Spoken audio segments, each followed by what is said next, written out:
Baik, selamat pagi teman-teman, selamat tahun baru. Assalamualaikum warahmatullahi wabarakatuh. Salam sejahtera bagi kita semua, terima kasih. Hari ini PSSI akan melakukan preskon bagaimana langkah-langkah PSSI untuk tahun 2025. Di tahun baru udah pasti banyak langkah-langkah ke depan yang sudah kita planning, dan langkah-langkah ini akan kami sampaikan nanti kepada teman-teman. Semuanya akan disampaikan hal-hal yang memang dianggap perlu disampaikan. Untuk itu, supaya kita nggak berpanjang-panjang, kita langsung berikan pada Pak Ketum untuk menyampaikannya. Terima kasih. Assalamualaikum warahmatullahi wabarakatuh. Salam sejahtera untuk kita semua. Shalom, Om Swastiastu, Nama Budaya, salam kebajikan. Tentu apa yang kita lakukan hari ini tidak lain untuk kebaikan tim nasional. Kalau dilihat PSSI 1,5-2 tahun terakhir mempunyai program yang sangat konsisten. Kita bisa lihat bagaimana keseriusan kita membangun tim nasional putri, juga kejuaraan-kejuaraan untuk U17, U19. Kita lakukan semua dengan segala prioritas dan juga target-target yang kita lakukan secara bersama-sama. Dan kita lakukan secara transparan tanpa ada agenda tertutup. Tentu kita mengucapkan terima kasih kepada kinerja Coach Sintayong selama ini. Dan hubungan saya sangat baik. Dan kita lakukan yang terbaik untuk program-program yang dikehendaki. Tetapi tentu dinamika daripada tim nasional ini perlu juga menjadi perhatian khusus oleh kami dalam evaluasi. Kita melihat perlunya ada pimpinan yang bisa lebih menerapkan strategi yang tentu disepakati oleh para pemain, ya, komunikasi yang lebih baik, dan tentu implementasi program yang lebih baik juga secara menyeluruh untuk tim nasional. Dan Pak Marji sudah ketemu Coach Sintayong tadi pagi, dan Coach Sintayong sudah menerima ya surat menyuratnya. Nanti tentu ada proses yang berikutnya mengenai hubungan kita yang sudah berakhir, dan saya mengucapkan sekali lagi terima kasih. Dan kami sudah mendapatkan calonnya. Nanti juga kita undang semua media untuk press conference berikutnya di tanggal 12 nanti. Kurang lebih jam 4 sore. Jadi kalau ada dari pihak media atau teman-teman yang ingin tanya jawab, nanti langsung saja dengan pelatih penggantinya ya. Tanggal 11 malam sudah mendarat. Tanggal 12 nanti kita beri kesempatan untuk media bisa melakukan tanya jawab. Dan tentu beberapa agenda yang kita akan lakukan untuk hari Minggu dan Senin ya, pertemuan dengan Exco, dampingi dengan beberapa asisten yang kualifikasinya tinggi, sehingga ini menjadi sebuah improvement ya, supaya kembali perjuangan kita untuk menuju Piala Dunia kita coba sekritikal mungkin, segala kekurangannya kita bisa atasi, karena target utamanya ini Piala Dunia. Dan keputusan ini bukan ya karena tentu tim nasional ini milik siapa-siapa, tetapi milik Indonesia. Tidak ada ya persepsi tim nasional ini milik Erick Thohir, milik PSSI atau milik coach, ya tidak. Tapi bagaimana kita memastikan semua dinamikanya ini kita ukur sebaik-baiknya sehingga hasilnya juga bisa lebih konsisten. Mungkin itu yang saya bisa sampaikan. Terima kasih. Wassalamualaikum warahmatullahi wabarakatuh. Baik, langsung saya berikan kesempatan bertanya kepada wartawan. Ya, satu. Ya. Selamat siang Pak Erik, saya Majid dari Tribun News.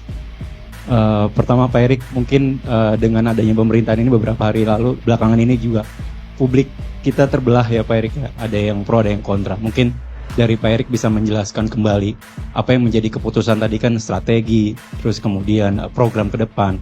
Apakah ini juga ada terjadi kabar sebelumnya juga tidak match-nya dengan pemain, katakan ada kabar Max Hilgers yang tidak suka, atau terus kita juga dapat kabar dari media Italia justru Pak Erik katanya juga gaya melatih Sintayong yang bisa dibilang tanda kutip monoton seperti. Kemudian yang kedua Pak Erik, sebelumnya kan Sintayong juga mendapatkan golden ticket ya Pak Erik dari pimpinan negara sebelumnya. Apakah golden ticket itu akan tetap berlangsung atau seperti apa itu Pak? Itu aja, terima kasih.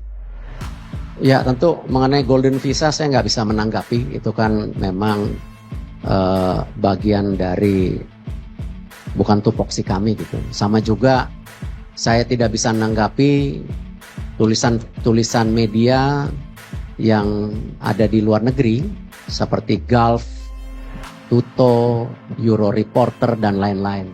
Ya tentu mereka punya penilaian sendiri dan saya rasa mereka punya pandangan sendiri. Saya juga nggak mau komen dengan hal-hal seperti itu.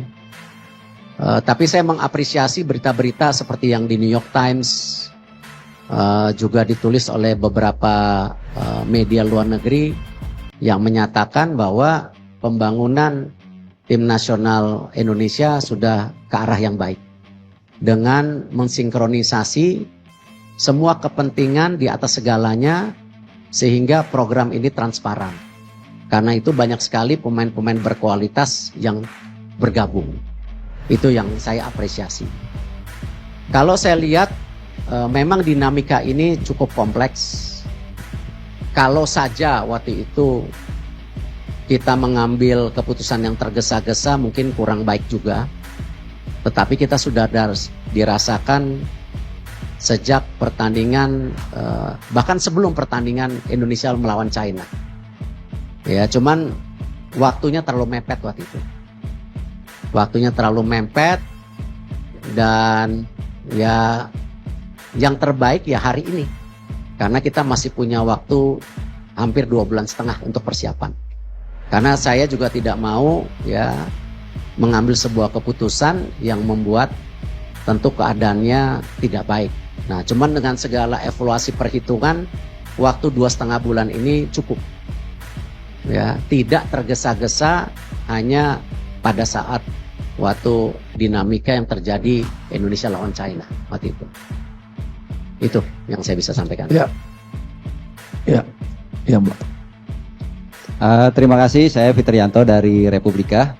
Pak Erik, apakah keputusan ini berkaitan dengan keselarasan dengan pemain-pemain naturalisasi yang mungkin kurang begitu baik dengan STY sehingga harus ataupun pemain Indonesia menurut saya sama saja. Tapi kalau kita lihat sekarang dengan banyaknya di tim nasional yang bermain di luar negeri, tentu dinamika daripada masing-masing individu itu menjadi perhatian. Dan kalau kita lihat nanti salah satunya di tanggal 12 malam rencana ada pertemuan pemain-pemain tim nasional kita yang berkarir di Liga Indonesia untuk bertemu pelatih baru. Ya, kita nggak mau beda-bedain itu, tetapi perlu dinamika yang terjadi di komunikasi ini harus lebih merata. Ya, jadi tidak ada pemain juga yang terjebak pemain ini baik, pemain ini kurang. Menurut saya itu bukan judgement yang baik. Ya, tetapi kita harus melihat tim ini sebagai sebuah komposisi yang satu. Sama. Di sepak bola itu yang paling berat ya memang intangible atau sesuatu yang tidak terukur. Salah satunya ya teamwork itu. Kekompakan antara pemain, pelatih, ya PSSI dengan tim, PSSI dengan pelatih itu paling dinamika yang tentu menjadi tolak ukur yang tidak mudah diprediksi. Tetapi yang tadi saya sampaikan, kalau kita coba sebaik-baiknya, paling tidak titik-titik ini kita bisa kurangi gitu. Ya salah satunya komunikasi yang saya sampaikan tadi, ataupun bagaimana tactical issue yang seperti ditulis oleh beberapa media Eropa, tetapi itu tidak menjadi judgement, ya, tetapi itu menjadi bagian evaluasi, gitu. Ya.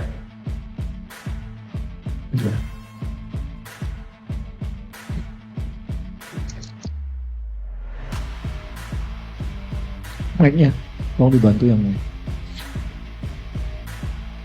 Cek. Selamat siang Pak Erik, saya Sony dari Kumparan. Pak, ingin bertanya terkait detail kontraknya Pak, apakah ini putus kontrak sepihak atau bagaimana? Kemudian adakah kompensasi yang harus dibayarkan PSSI terhadap Sintayong? Karena kita tahu sebelumnya sudah ada kesepakatan sampai 2027 ya Pak. Terima kasih. Ya, semua kontrak kita harus hormati, karena kalau kita ingin menjadi federasi yang kredibel, ya kita harus menjaga kesepakatan yang sebelumnya.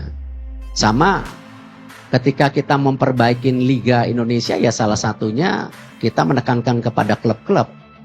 Ya kita nggak mau lagi ada isu mengenai pemain yang tidak dibayar, pelatih yang tidak dibayar. Karena itu salah satu yang kita dorong klub,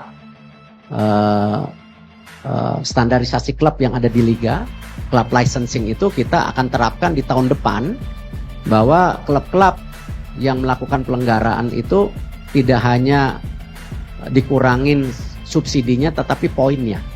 Nah, kalau kita melakukan itu di liga tetapi PSSI sendiri tidak respect dengan apa yang dikomit, ya saya rasa bukan menjadi contoh yang baik. Kita harus menghormati segala perkataan dan kontrak-kontrak tersebut. Jadi kita tidak akan, dan Pak Marji, Coach Sintayong tanda tangan surat terimanya.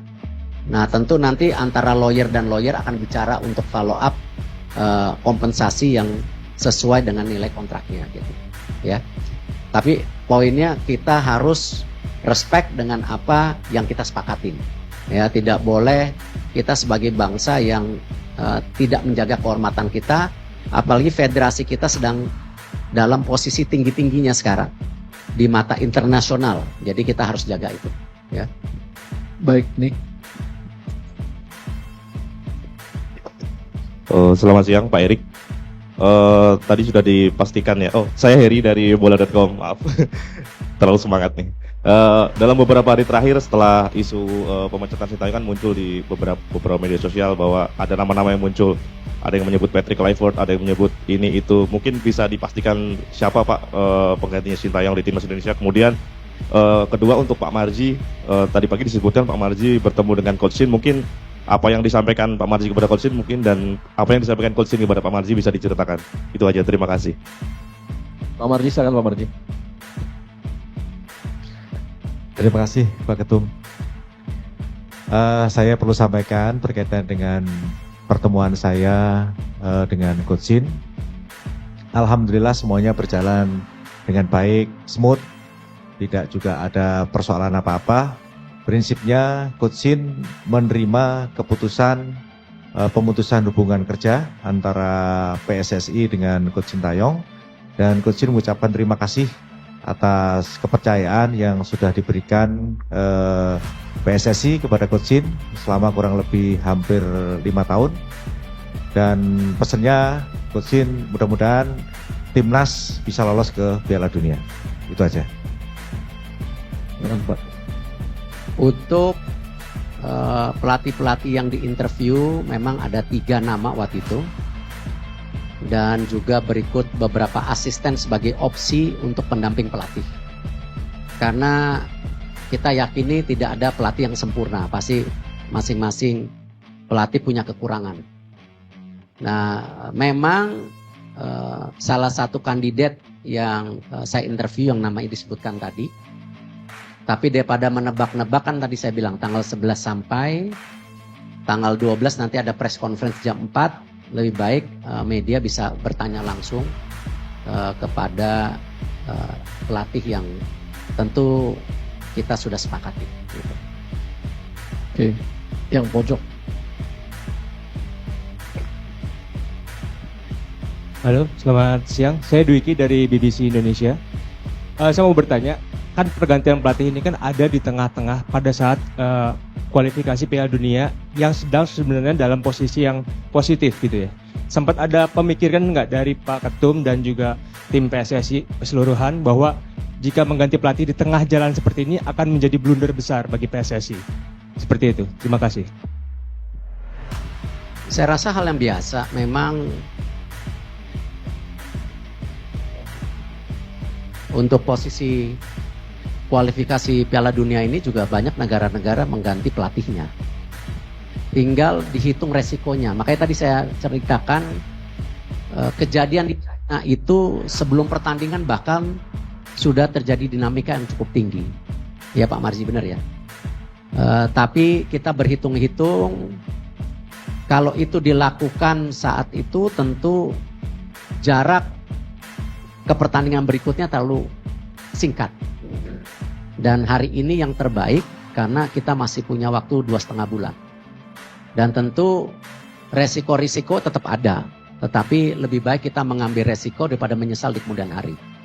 Nah, dan kita juga mencari tentu figur-figur yang tadi kita yakini bisa memberikan extra effort dari dinamika komunikasi, leadership, ataupun taktikal bermain yang bisa kita harapkan. Itu sih.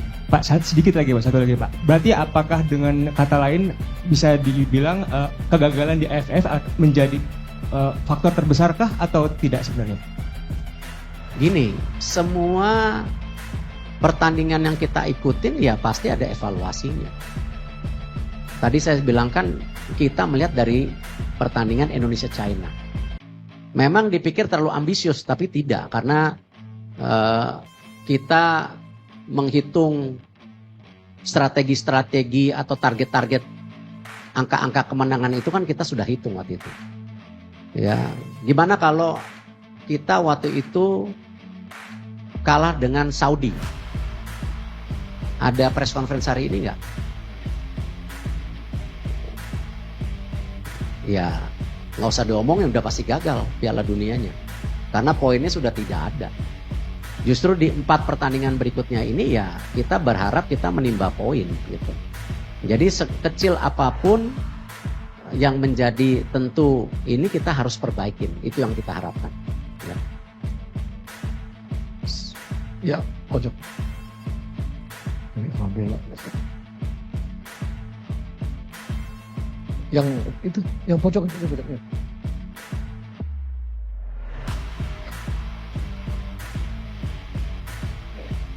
Selamat siang Pak Erik, Pak Sumarji, Pak Mali, Pak Yunus Nusi, dan Pak Hafya. Saya Taufik dari FIFA Goal. Mau bertanya, tadi Pak Erik kan bilang sudah menginterview beberapa kandidat. Mungkin itu waktunya kapan Pak? Dan apakah di interview itu ada permintaan atau jaminan untuk meloloskan Indonesia ke Piala Dunia atau akan bisa menerapkan taktik permainan yang menyerang? Dan untuk yang kedua, tadi Bapak bilang kondisi tim memburuk sebelum lawan Cina. Apakah kondisinya tidak membaik Pak sebelum menang lawan Arab? Terima kasih. Iya, kemarin saya mendapat izin dari Bapak Presiden, walaupun gimana kan saya menteri ya. Jadi kalau traveling ke luar negeri saya izin, saya mendapat kesempatan 5 hari kemarin ke sebuah negara di Eropa untuk buka warung istilahnya, ya, interview dan lain-lain. Dari tanggal 25 sampai 30. Kesempatan itu yang saya lakukan karena memang dalam menginterview pelatih itu tidak bisa dilakukan melalui video conference karena tidak dapat chemistry-nya. Harus berduduk one on one dan bahkan sebenarnya yang saya tawarkan juga sengaja itu tanggal 25. Yaitu hari Natal sebenarnya. Bukan saya tidak menghormati hari besar, cuman itu bagian kita juga mengetes keseriusan dan komitmen. Dan saya mendarat jam 6.10 pagi, jam 10 udah buka warung istilahnya. Ya dari 3 pelatih ada 1 yang datang. Nah itu yang saya lihat, wah ini poinnya lebih. Gitu, karena walaupun habis interview, dia pulang lagi ke negaranya. Ya karena hari Natal kita harus hormatin gitu. Dan saya juga tidak mau memakan waktu, biasanya interview 2 jam setengah cukup saya rasa. Kalau saya bicara detail mengenai dinamika, ya saya rasa itu bukan hal yang perlu saya ceritakan detail. Takutnya nanti, tadi hubungannya baik-baik kok. Ya, saya respect Coach Sintayong, hubungannya baik gitu. Dan sepertinya tadi dilaporkan juga menerima dengan baik.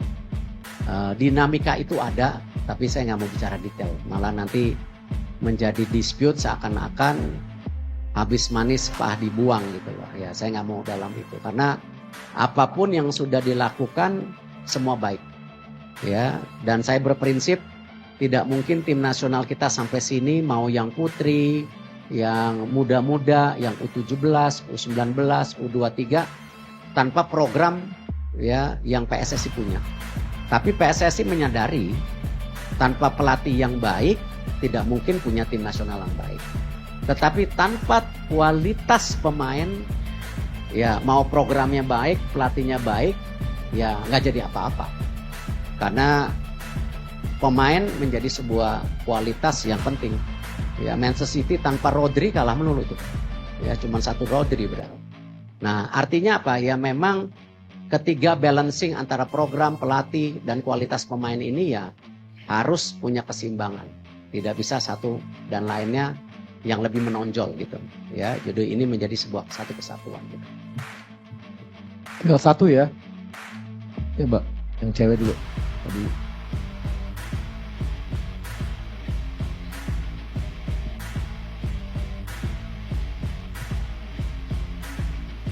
Assalamualaikum warahmatullahi wabarakatuh. Siang Pak, Niar dari RRI.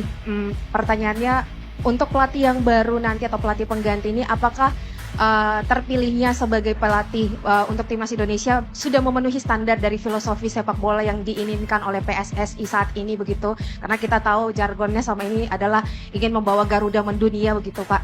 Kemudian kita tahu juga bahwa sama ini Coach Sintayong tidak hanya memegang timnas senior, tapi beliau juga memegang timnas under 23 yang kita tahu akan beberapa waktu ke depan juga mungkin ada agendanya tertentu. Apakah nanti akan ada pelatih ad interim atau mungkin yang pelatih baru ini juga akan memegang tanggung jawab yang sama begitu? Terima kasih Pak. Coach Indra, Coach Nova juga ditargetkan Garuda mendunia. Kenapa setelah lolos AFC kita targetkan mereka untuk bisa qualified di kejuaraan dunia U17, U20. Nah, nanti memang untuk tim pelatih itu di dalamnya ada komponen pelatih U23. Ya, jadi nanti kalau diumumkan nanti biar aja tanggal 12 itu ada pelatih kepala, ada beberapa asisten dan ada satu asisten untuk U23. Ya, tetapi mempunyai program yang sama U23 dan senior. Nah, memang kuncinya ketika kita ingin punya filosofi sepak bola seperti Jepang ataupun beberapa negara lain, ya kita perlu waktu. Itulah kenapa diperlukan technical director nanti.